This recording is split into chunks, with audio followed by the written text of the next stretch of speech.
अकोला जिल्ह्यातील अकोट शहरात मर्यादेपेक्षा जास्त वृक्षांची कत्तल केली जाते आहे। त्यासाठीचे कत्तलखाने कार्यरत असून शेकडो वृक्षांची विल्हेवाट या कत्तलखान्यांवर लावली जाते आहे। अकोला प्रादेशिक वन विभाग, अकोला उपविभाग अकोट यांच्या आशीर्वादाने रानकसई यांना दिलेलं अभय व सॉमिल आरामशीन मालक यांच्याशी असलेल्या अर्थपूर्ण संबंधाने वन विभाग वृक्षांच्या जीवावर उठला आहे। सातपुड्याच्या पायथ्याशी असलेल्या बोर्डी, शिवपूर, रामापूर, धारूळ जंगलात हैदोस मांडला असून दररोज अवैधरित्या वृक्षांची कत्तल करून ट्रकमध्ये अकोट शहरातील वृक्ष आणण्यात येत आहेत। विदर्भ न्यूजने वृत्त प्रसिद्ध केल्याने अकोला वन विभागाला खडबडून जाग आली आहे।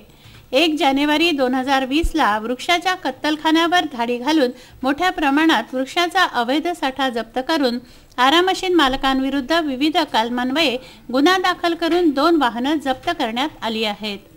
सारंग कराळे, विदर्भ न्यूज, अकोट।